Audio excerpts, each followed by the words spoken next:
My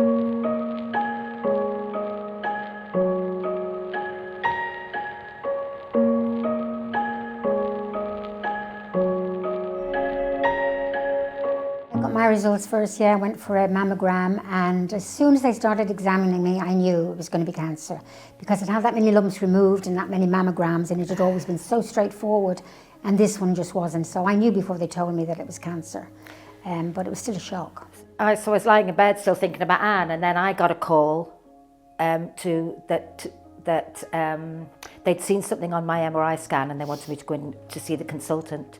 So I thought, well, I can't tell them that now, because, you know, everyone's so devastated about Anne. So I kept it quiet for a little while, but then, I mean, you know, they're all devastated, aren't they? It's an awful thing to have to put you, feel like you're burdening them with this news, don't you? Yeah.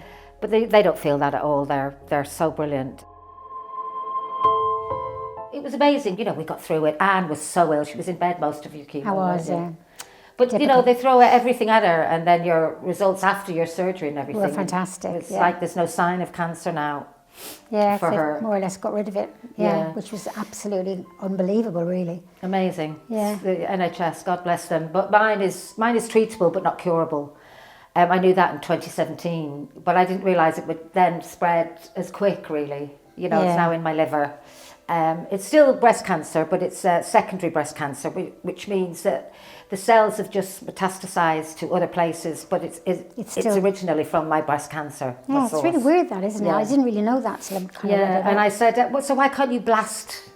They said, we can't blast secondary breast cancer because we don't know where it is. Yeah, so we can't find it, we just know when it shows up. And of course, we both lost our hair. We were both totally bald. Slapheads. There we are. Hilarious. And now it's all coming back. I know, look at us, who do we think we are?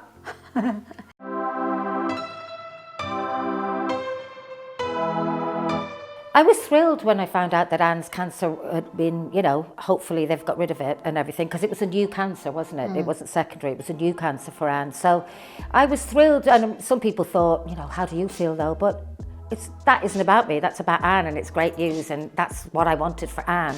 For me, it's, you know, just being here, you know, without sounding dramatic, but just being here every day and having a great time is great, because, you know, mine could all of a sudden be all over me and they can't do any treatment, and then you know, that's it. So you have to really enjoy every day as it comes, really. People ask me, what is the thing that scares me the most? And I suppose it's dying. I'm scared of dying, you know. I you know, your religion comes back into it. I don't consider myself a very, very religious person. I'm a Catholic, and I you know, that's my religion. But my religion comes back into it because I think, well, at least Bernie will be up there, and Brian, my husband, and our mum and dad, you know. But I look at the kids, you know, obviously my brothers and sisters, but I look at the kids and I think, I just want to see them growing up. I remember Bernie saying to us, you know, I just don't want to die on my own, do you remember? And we were all round her bed with her husband and her daughter, and her husband just kept saying to her, you're not on your own, everybody's here. And I think that's the same for me as well. You know, I've decided I would go into a hospice, so I live my own. I don't want them to become my carers. I want them to turn up with gin and chocolate, you know, and the nurses can have done all the messy bits, you know, but I don't want to die on my own, yeah, so I might put them on a 24-hour watch, you know. Which would be fine.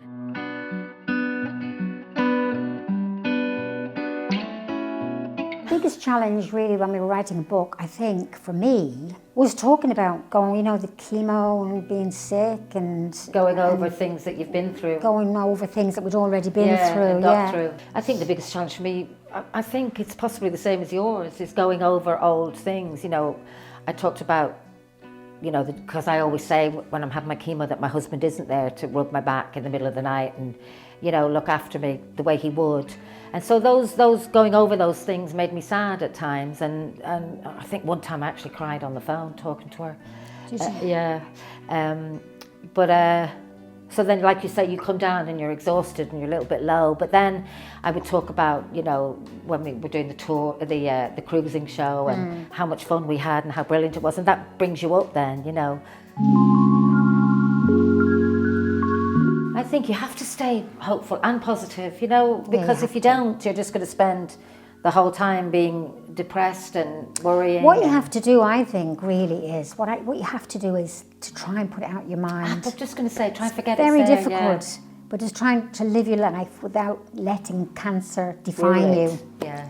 It's like, forget it, I'm not going to think about it. You know, there will be times when you will think about it, but you have to think about the happy things in life, and then it sounds like, again, like a cliche, but No, that's but how you you would do go it. through it all again, what you've been through this time, because I thought you were so amazing. Well, I remember at one time though, I said to the girls, if I have to have chemo again, I'm not having it. I know. And they both said to me, yes, you are, Mum. They're hilarious, her girls. They go, yeah, you will, Mum. Yeah, you will, Mum. And I how's said, your mum? yes, I And will. Alex go, she was crying on the phone today. I go, oh no. And she'd go, no, she cries on the phone every day. You know, when you were When I had my anxiety, because you yeah. speak to people that you love, and that's when you Makes me you know. cry, yeah.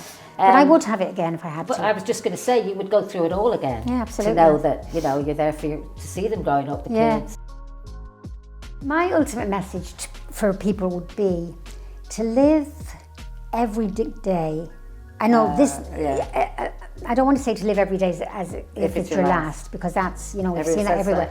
But to live every day the way you want to live it, you know, to be kind to people and to love the people that you love, and just be grateful and just look at the world and think what an amazing place it is to live, you know. And try not to think of all the crap that goes on in it, because there is, and there always will be. Mine would be to make sure you tell the people that you love them, because, you know, we lost our sister-in-law, my brother's wife, 26 she was, very suddenly. And I think since then, that's when we all started to say, I love you, because all of a sudden we couldn't say it to her because she'd gone, you know. So I think, never, you know, just have fun, you know, have a good time. Go out singing and reading our book.